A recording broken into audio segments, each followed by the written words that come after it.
What's going on, guys? Jacob over here, come to you with my reactions to Packers versus Steelers. The Packers emerged victorious 35-25 over the Pittsburgh Steelers. Obviously, the big headline tonight was Aaron Rodgers is a Pittsburgh Steeler. He's facing off against his former team, the Green Bay Packers, and his former mentee, Jordan Love. And tonight was a big night, obviously, for both of those guys, especially for a guy like Jordan Love going up against a guy who was your predecessor in Green Bay. There's huge shoes to fill. Aaron Rodgers is, at least in my top 5 quarterbacks of all time, the best quarterback to ever play for Green Bay thus far. And Jordan Love answered. He delivered. He had I would say, the best game of his career. I don't think there's any question about it. The Dallas game in the playoffs is close, but in terms of just completely being in control of the game, completely dicing up a defense, this is the best I have ever seen Jordan Love look. And the fact that he did it against Aaron Rodgers in this game, on the road, in a hostile environment, I mean, this felt like Jordan Love's coming out party. He... Obviously, we know he's good. We know he's had good performances and whatnot. But people have always been wondering, is he going to take that next step? Is he going to really be, one of the elite quarterbacks in the NFL? This game could have been that. Because everything on the line in this game with, I know it's an AFC team, not an NFC team. We're not playing one of the best teams in the NFC. We're not playing a divisional opponent. But the storyline coming into this game, storylines matter for me in situations like this. This is huge. This was obviously huge for Jordan Love. And he went out there and he played the best game of his career. I mean, what more can you say? He answered the call tonight, and I commend him for that. And especially coming in down 9 points at halftime, I thought they were going to lose this game. I really did. I thought it was going to be one of those, the Steelers can control the clock.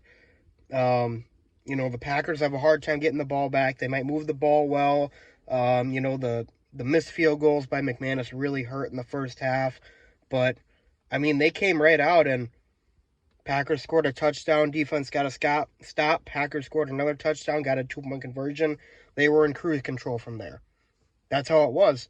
They completely dominated that second half. They played, I would say that second half is the best football the Packers have played all season. Definitely. And the Detroit game comes close, but that second half on the road, that matters. That was impressive football. And shifting away from the Rodgers Love thing, the defense tonight, Micah Parsons in the second half, tremendous. This dude, Micah Parsons, don't ever let anybody tell you that we made too big of a gamble going for Parsons and we gave up too much. He has been a complete game changer, especially in the fourth quarter of games this year. He is, he continues to come up huge in these moments. He got a sack on Rodgers. I think it was a first down play, but it was the drive where they got the ball back. It was 29-19, game's not over yet. Aaron Rodgers, we've seen Aaron Rodgers as Packers fans. We've seen him make comebacks, make spectacular plays. First play, Micah Parsons gets to him.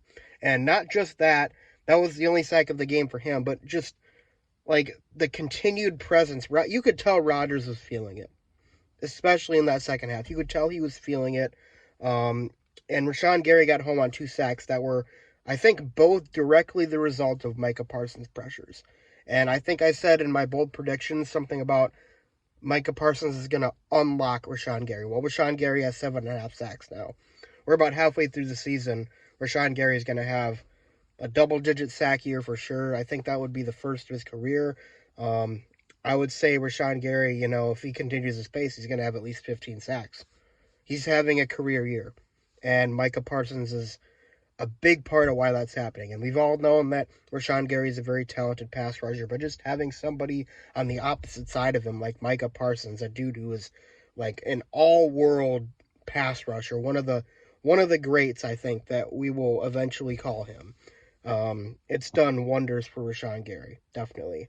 Um, Defensively in the first half, Keyshawn Nixon, he had a first half to forget, definitely. He committed a lot of penalties that were, you're just kind of sitting there wondering why.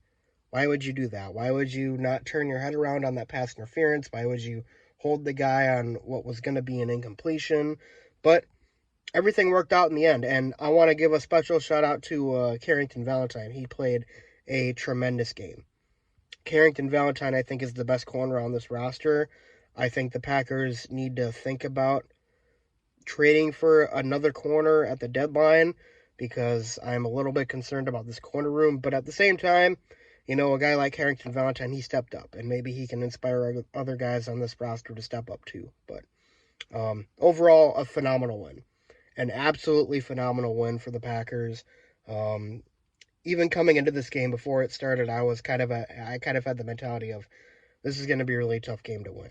And I knew there was a lot of guys on this roster that have played with Rodgers before, and obviously Jordan Love was the backup to Rodgers for how many years? 3 years. So I knew there was going to be some pressure coming into this game, and I was a bit skeptical on how the Packers were going to handle this pressure, but they handled it, especially in that second half, beautifully. And I should also mention Christian Watson. 4 catches, 85 yards in his return after tearing his ACL again. Did he tear his ACL before? I can't remember. But regardless, he tore his ACL and last December, comes back 10 months later, looks just like his old self. He made some huge plays. That catch that he made, coming back to it on the 3rd and long, that kept the Packers' drive alive. I think that was the one where we scored the touchdown to go ahead. I'm not 100% sure, but it was an amazing throw by Love on the run. I thought it was going to get picked off at first, but he fit it right above the DB's hands, and Watson came back for it to make a great catch. That was one of the biggest plays of the game. You got to give credit to Christian Watson. This offense is so much different with Christian Watson. I mean, the way that Golden and Watson stretched the defense, too. I mean, I think we're going to see a lot more downfield shots from this offense going forward, too. And I've been critical of Matt LaFleur a lot. The first half, he was really frustrating me with his play calls, definitely. Especially he has a tendency to really try to establish the run and lead on the run. And I understand Josh Jacobs is a great running back. But sometimes you just have to let Jordan Love control the game. You have to let Jordan Love do his thing. And tonight, in the second half, it's like he heard my prayers because I was begging Matt LaFleur to let Jordan Love just sling it against this defense because I knew that he was playing an amazing game in the first half, and it was just a matter of how much are you going to let Jordan Love cook? Sorry. How much are you going to let Jordan Love cook? And he let him cook in the second half. And we ended up scoring 28 points in the second half. I hope this is a lesson to him. I hope he learns from this because you got to trust your quarterback now. I think this is the moment that Jordan Love graduates from good quarterback to elite quarterback in the NFL. This was everything, on the road against one of the AFC's top teams. Your mentor, the guy that you succeeded in Green Bay is on the other side of the field, and he answered the call. This was a phenomenal performance by the team, by Jordan Love, and I hope they can build on it and keep winning. They got Carolina next week at home.